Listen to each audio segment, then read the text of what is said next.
Greetings, Rob. Hi, Reece. How you doing? Awesome. It's good to see you. So, we're going to talk about one of the take your glasses off. Okay. Right. So, today we're going to talk about your battle with cancer. Describe how you felt when you first heard that you were diagnosed with it at hospital. When it all started with, I found a lump in my left testic, and it was a bit like a pebble, that size of a grain of rice, really hard. Had that for 3 days and then thought I'd better go see GP. Went in to see GP, and he examined it, which is kind of embarrassing. Quite used to talking openly about stuff, but dropping your trousers in front of your GP is always something quite strange.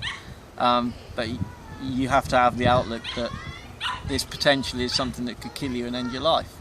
And if you don't get it looked at, then you may die. It may be a cyst.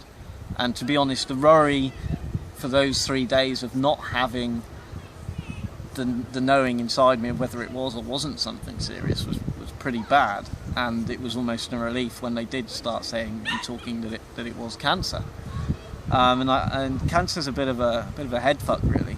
It's sort of an emotional on its own. You're brought up in your life. I was 34 at the time. I'm 38 now.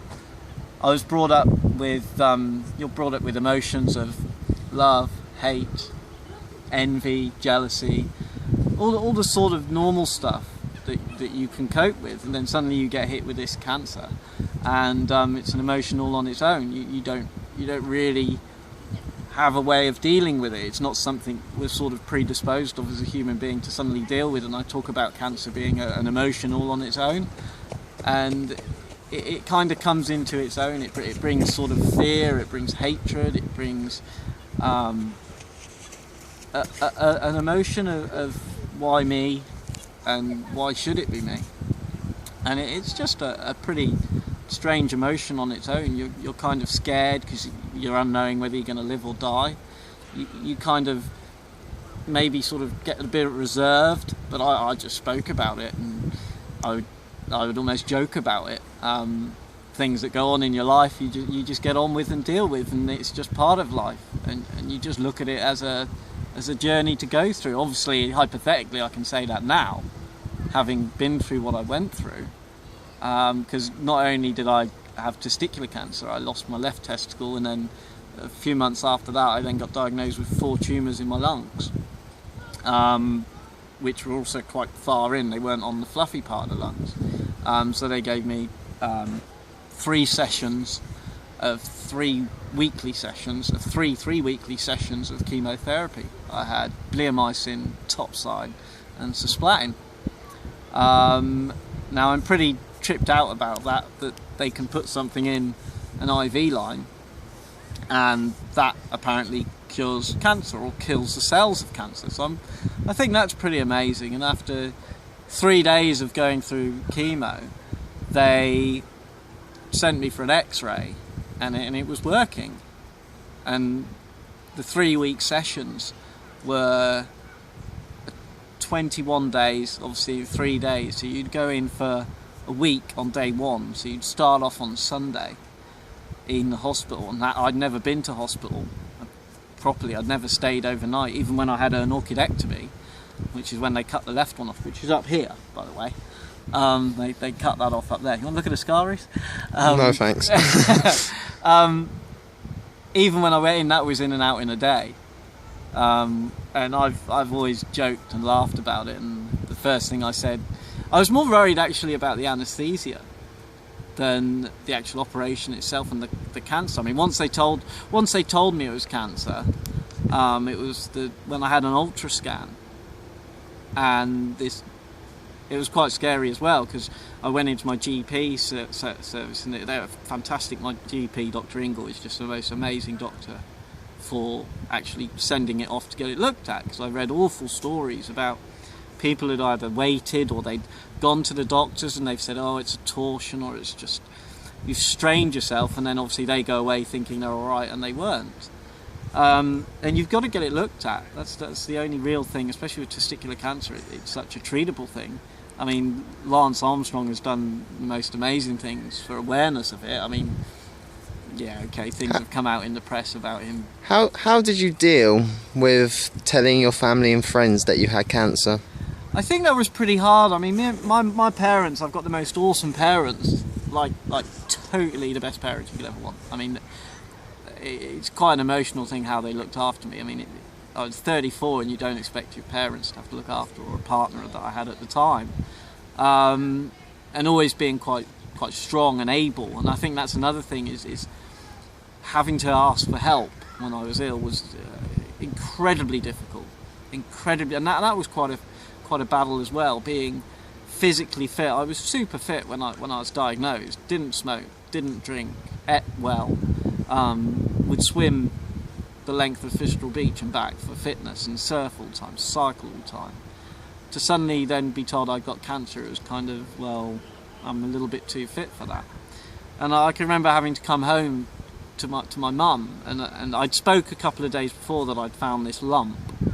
So I sort of edged mum into it slowly, and then I come home after the scan, and the lady who was doing the scan, her face just dropped when she went there, and I said to her, you could just tell. I mean, obviously they're not meant to say that it is cancer, but her face said it all. And I said to her, is that possibly cancer? And she's like, well, I can't say. She says, but you're going to be sorted. So I sort of promptly drove home from the surgery, and then burst into tears when I got home. Quite a normal thing, I think. Not normal for me, but quite a normal thing when you sort of think you've got cancer and it turned out to be cancer. And I just turned around to mum and I said, it's not looking good. And it was cancer, and I don't know. I've tried to speak to my mum about how she felt, what was it like watching me go through chemo and turn into a blithering heap. But there's no way I can ever empathise with that, and mum just said it's horrible, and that's all you'll ever get out of them. So how did your mum react? How did your friends react when you told them you had cancer? And how did their reaction affect you? That's kind of another thing emotionally that you deal with. You have, you're obviously dealing with having it. It's in you. It's part of you. It suddenly becomes your cancer, as it were. And you look upon people who haven't had it as, well, they don't know. And it's true, you don't know. It's kind of a bond you have with all people who've had cancer. You meet them, and it's a connection. You've been through exactly the same emotions, this cancer emotion that I talk about. And to see some of my friends, it did. I mean, your dad, I know it affected your dad quite a lot. And that was kind of something you have to deal with as well, you know. And I just spoke about it. Whatever people asked me, I would give an answer. There was never a time when I didn't want to speak. If they asked, I wanted to tell them. There wasn't and that's what you've got to do. You've got to tell people about it, and try and, if you want, get them to talk about it, because it must be horrendous for them to try and deal with watching their friends and loved ones suddenly go from a super fit guy to a 7-stone weakling who couldn't lift a toilet seat. I mean, that's how weak I got. I mean, you think it's crazy, but to sit there and physically grab hold of a toilet seat and you're unable to lift the toilet seat up because it's too heavy. And that just sounds crazy, even sounds crazy now, but that was one of the things I remember.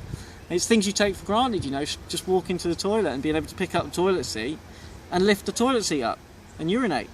And yet that's still a novelty, and it does affect, I think, your friends in a lot of ways. I had one friend, I love her to death, Caroline, who took me to have the operation and looked after me that way. She never come to see me when I was in hospital because she couldn't bring herself to do it, and she feels guilty for that now. And it never really worried me. I mean, I had such a great bunch of friends around me. Reese is trying to think of the next question.